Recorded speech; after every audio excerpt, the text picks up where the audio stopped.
10 weeks ago, Paul Martino, his son Paul Jr. and 8 other divers were arrested by an Indonesian gunboat on charges of treasure hunting. The divers say they were on holidays in international waters. This week the charges were dismissed. However, the Martinos remain in detention. The divers fear they are being held while fresh charges are prepared by the prosecutor. Speaking from Tanjung Penang today, Paul Martino was bitter at the apparent disinterest shown by Australian authorities in his case. The help has basically been very negligible. It's only in the last 2 or 3 days that we've had any form of offer of positive assistance from the consular officials from Jakarta. Do you think that extra help follows your acquittal? I'm sure it does, yeah. Yeah, it's all of a sudden they show great concern, and I think the acquittal, I don't know. You see, when they first came down to the boat without, when we were first detained, without any in-depth research, they just considered we were guilty, we deserved what we were going to get, and just literally repeated the Indonesian government line without doing anything. Not all the divers are still being held. The Indonesian government is investigating the escape of 4 Americans who reached Singapore after pretending to go on a fishing trip. When they reached an American embassy, they were given their papers and allowed to go home. Paul Martino admits he's thought of following the American example, but doubts that the Australian embassy would be quite so sympathetic. These thoughts occur from time to time, but I don't think we would get any assistance from our government were we to do so, like the Americans have had. In Newcastle, Pauline Martino has her own theory as to why the plight of her husband and son is being ignored. Political. I'm sure it's all political. They seem to be frightened of the Indonesians and frightened of upsetting them. Even though your husband did...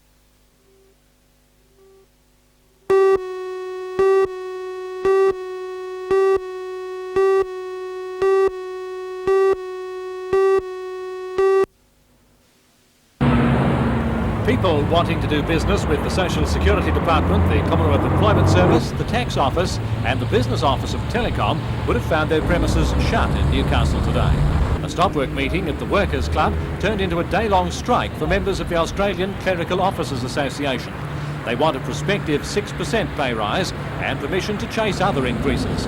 Vicky Telfer is the Senior Vice President of the New South Wales branch of the ACLA. Yeah, our members are very serious about their wages campaign. They've learnt their lessons from previous years that unless they go early, then their claim will be delayed and they might miss out. Well, just what is it that they're looking for? Well, our members are looking for at least a 6% pay rise. They're looking at a prospective CPI rise. They're also looking at an ability to go out and get extra money by either restructuring or looking at parity between private and public sector. Another stoppage coming up over wages is a 24-hour building workers strike on Wednesday, coinciding with the Sydney rally by metal, maritime and state public service employees. Teachers are due to stop on Thursday, and all unions affected by the new Essential Services legislation plan a campaign under the umbrella of the State Labor Council. A meeting of union officials in Newcastle this morning was chaired by Trades Hall Secretary Peter Barrack. Mr Barrack said the issues are so important that Newcastle's low profile on industrial relations recently may have to be risked. We find the whole process unfortunate because a lot of work's gone into image building within Newcastle. We're disappointed in the government in the sense that we were told that they were a consultative government, and any of these types of issues would not be introduced until such times as they'd consulted with the trade union movement. However, it appears that some of the hard-head ideologues in the government are having their way, and they're choosing confrontation rather than consultation. And you're going to fight them? Yeah, I mean there are issues there which we believe can't be allowed to go, particularly the Essential Services Bill, which is one of the most draconian pieces of legislation ever introduced into Australia.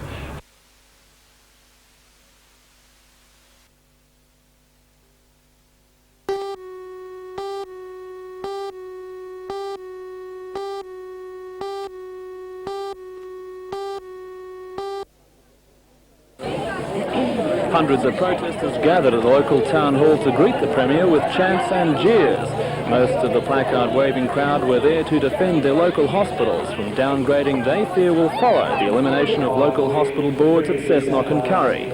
A smaller but equally vocal group represented the fears of parents and teachers for local education funding. Inside, the protesters maintained a silent presence during the Premier's address. Flanked by parliamentary colleagues from the New Look Hunter political spectrum, Mr Greiner preached his creed of a move away from centralised government in Sydney to the local and regional level. The Premier sees no conflict between his policy of devolving power and the closure of local hospital boards. We recognise the needs of the hunter, and we particularly recognise the needs of smaller country hospitals. So the fears of some of the people here, I think they now understand, are really quite groundless. What we are trying to do is simply put more money into nurses and more money into beds and less money into public servants.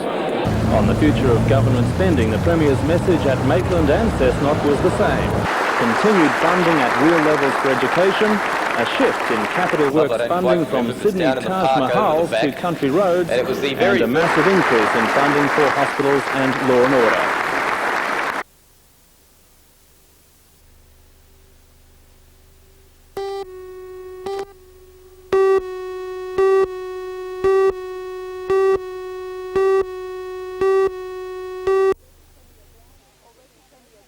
Already, Premier Greiner and his cabinet have attended a civic reception at the City Hall where he expressed his party's commitment to addressing problems in the Hunter region.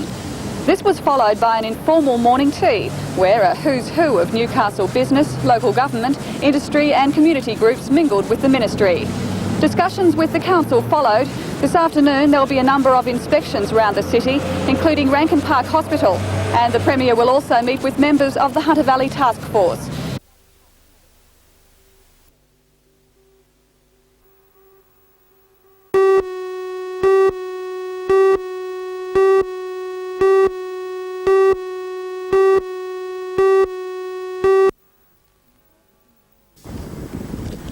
In the past 2 years, the number of cases handled by the helicopter rescue has nearly doubled. It now undertakes about 400 medical rescue missions each year. Along with the extra demand on services, the Broadmeadow Base unit faced a need for more operation, administration and storage space. Thanks to community donations, that problem was overcome. The Hunter Group Apprenticeship Scheme provided labour for the 3-month project, while local businesses provided materials. These moves alone halved the cost of the $40,000 building. The rescue helicopter's operation manager, Mr. Johnston, most of the stuff is the people that are facility of its kind in the country. We're seeing a need to have proper crew rest facilities here 24 hours a day. So that will enable our crews, pilots and crews, to be able to rest up and in fact sleep on base overnight and provide a vastly increased performance from our response times. The service continues to rely on community sponsorship to keep its $800,000 a year operations running.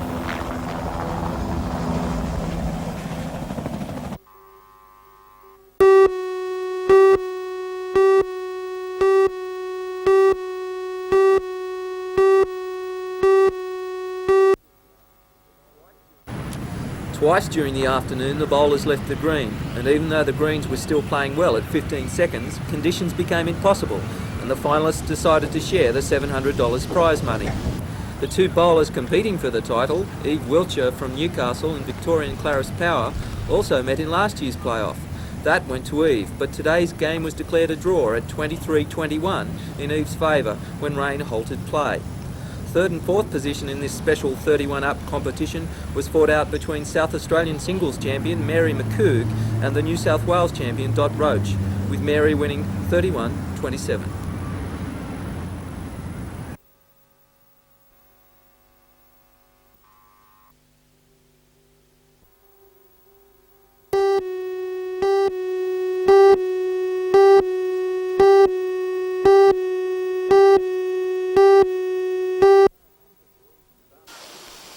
About 500 boys and girls from 20 hunter companies of the Youth Brigade attended the march and rally at Civic Park. The brigade members not only enjoyed the sunshine, but the sounds of the Waverley Boys and Girls Brigade Band. After the fun at the park, the members continued to celebrate at the Youth Rally in City Hall. The Youth Brigade's proud boast is that it predates the scouting movement by 20 years. Numbers aren't as big today, but membership is just as strong. Jim Howland was captain of Newcastle's first Youth Brigade company in 1942. He says the movement still has much to offer young people. If you've got enthusiastic officers, you've got to transmit that enthusiasm to the boys. Consequently, they respond, and so the company takes its strengths from there.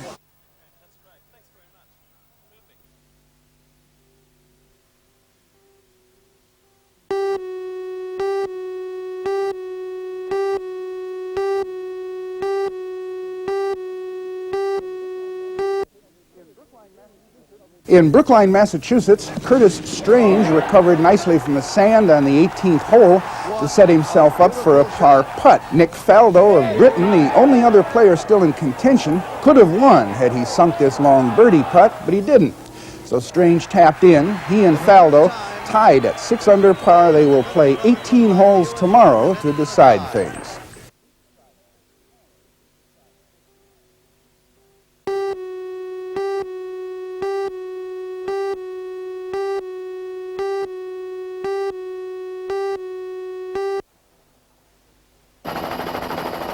The party straggled into a car park at the entrance to the reserve shortly after 11 o'clock this morning to be greeted by dozens of ambulance officers and police. A woman in her mid-60s was treated for fatigue, but the others were pronounced fit and well, despite an uncomfortably cold night in rugged terrain. Party leader Lindsay Teasdale says he hoped to be back by 4 o'clock yesterday afternoon before they strayed off the track.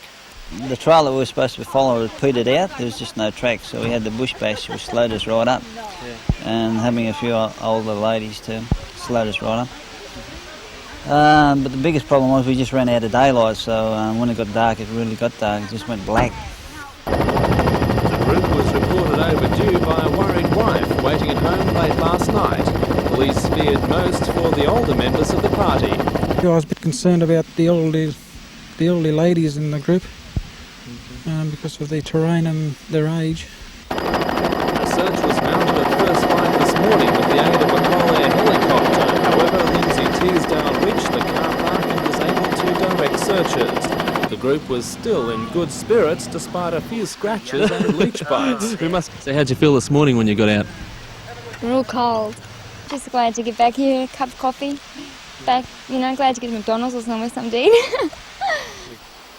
The park is a popular hiking area, and locals say 8 similar searches have been conducted in the past 4 years.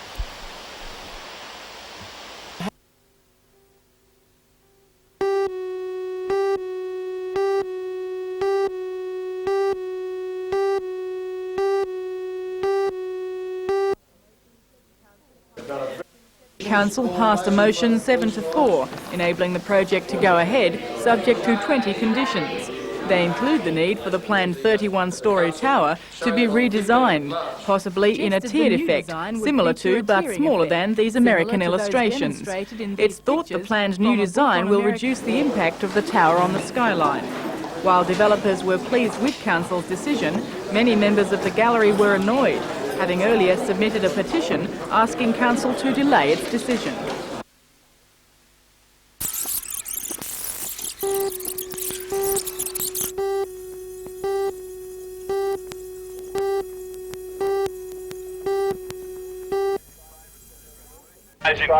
In tonight's NBN News, Northern District miners go out on strike over attempts by company owners to change work practices. Hunter miners have joined their colleagues in other districts of New South Wales and Queensland in a 10-day stoppage to protest at the owners' actions. For all the news, join us tonight at 6.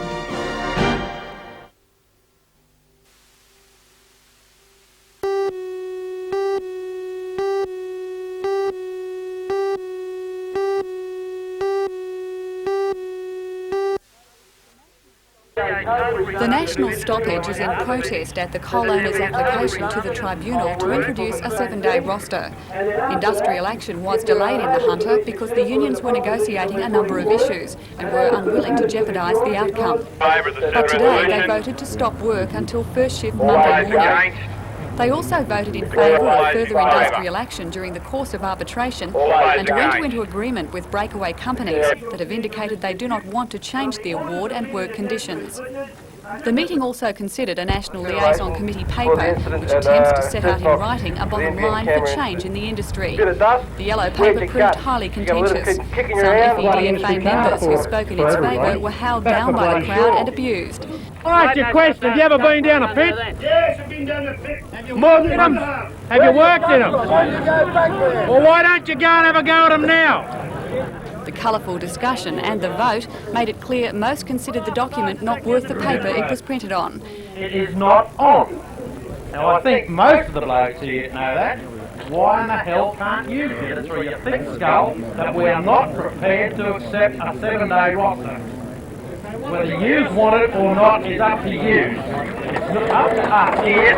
We are not. Miners' Federation President John Maitland said he expected the hostile reception. He also played down the further evidence of a factional fight amongst the unions. While the FEDFA have a different position, they have a series of rosters in the industry which they protect. From our members' point of view, they don't wish to participate in those types of rosters, and they've made that point very clear.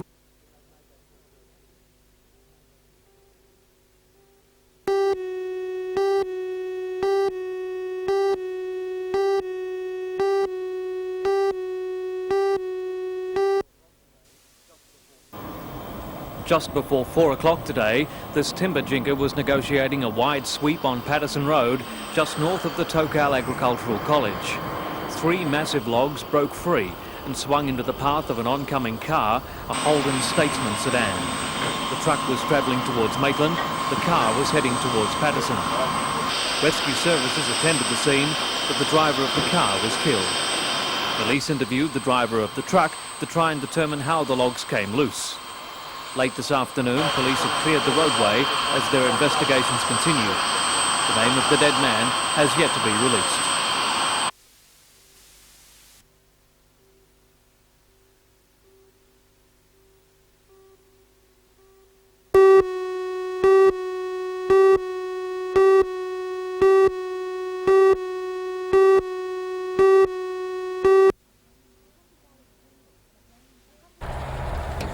The Hunter Valley's vineyards have long enjoyed a fine reputation for producing great wines.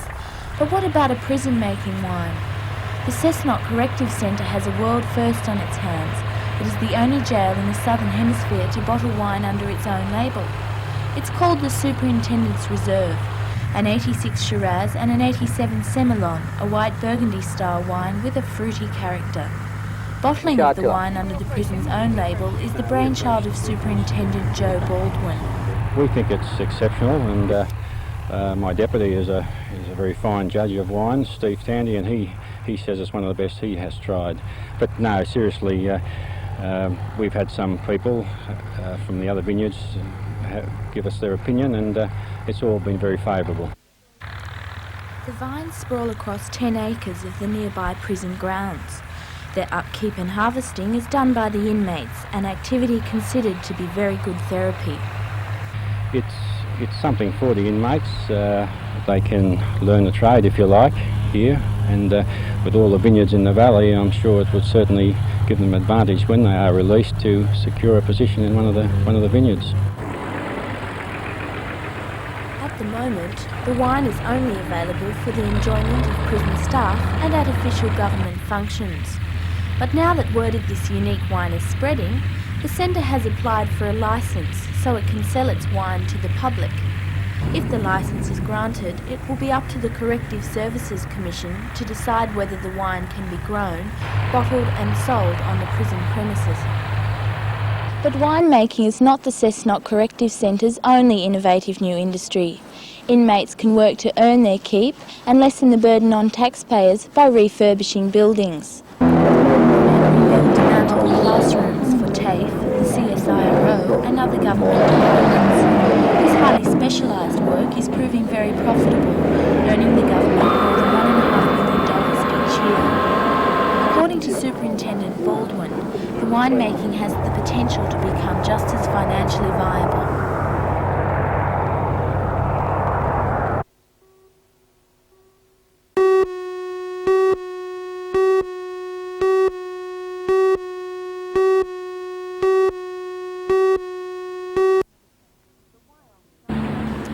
The Wyong Shire covers one of the biggest growth areas in New South Wales. Many of the roads, however, were constructed years ago and are ill-equipped to handle the volume of traffic that they carry today.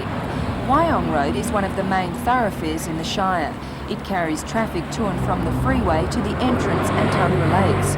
It's long been recognised by successive governments that this road is in poor shape and is desperately in need of upgrading. Today, State Transport Minister Bruce Baird announced that the road will be upgraded to 4 lanes. The estimated cost of the work is more than $23 million and will be carried out over the next 8 years. As a first step, the state government committed funding of $1.54 million to be made available in 1988-89. Wyong councillors who gathered today for the announcement were clearly disappointed with the amount and said it left too much funding for future years.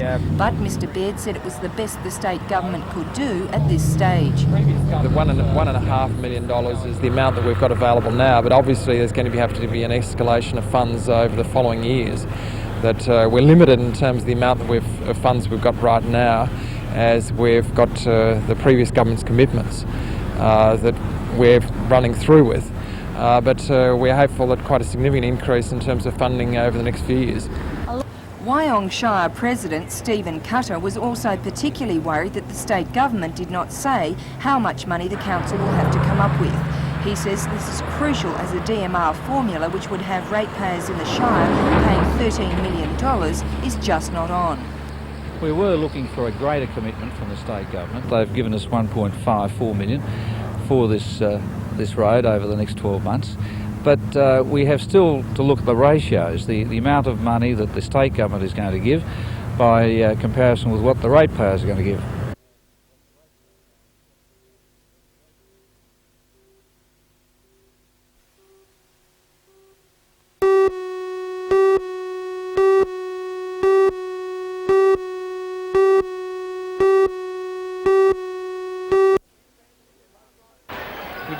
In their last home game of the season, Newcastle began the same way they did against Brisbane. They rushed to a 14-point lead at quarter time, stretching it to 19 by half-time. But the Devils weren't finished, fighting back to grab the lead midway through the final quarter with this basket from jumping Joe Hurst. The Devils hit the front.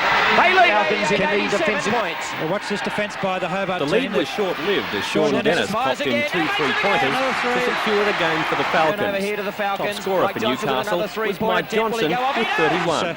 Best for the Devils was Hurst with 41. Newcastle have 3 games left, in which they must win at least 2 to secure a place in the playoffs. That should be just a formality, with those 3 teams amongst the bottom 4 in the competition.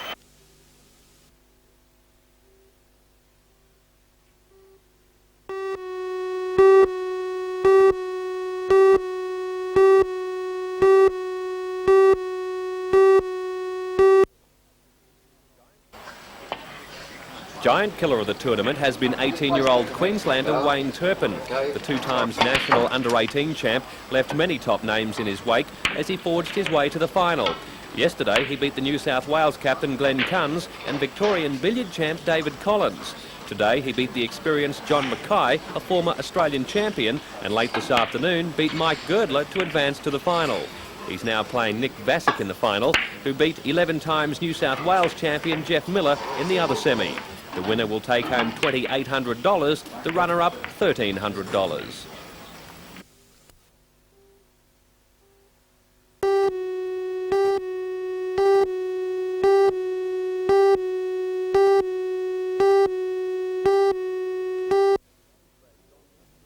Happened with my sister. Craig Johnston's revelation on the Today Show during an interview at Wimbledon was no surprise to his friends and associates in Liverpool and Newcastle. Johnston was obviously still reluctant to bring his family into the public contract row with his club. I won't harp on about it, but the main reason I'm going home is because I've got a very sick little sister, and my mum and dad need help to look after her, and I didn't want it to come out. It has now, and I'm very surprised because Liverpool, they won't show any... Liverpool is aware of this situation. They are aware. They were aware when the accident happened with my sister, and they are aware I had time off then. And I've just kept it from the media up till now because our family don't need the glare of publicity. We've got enough problems trying to look after her. Johnston says fans in England find it hard to understand he has more important commitments than the game. He doesn't see a direct connection between football fanaticism and football violence, which he says is a symptom of a deeper problem in England. I think the society like other people harp on in my life, and I think that soccer's a perfect meeting place for these battles to take place. But, for example, the football legend says he wants new challenges. Yeah, it has. After more than a decade of devotion to the game, the player who bought his own ticket to England as a teenager now says the love affair is over. As a teenager, I've won championships, I've fulfilled my dreams. I've done all that I want to do. I've been here for 12 years, and now I don't like the sport anymore because I've had too much of it.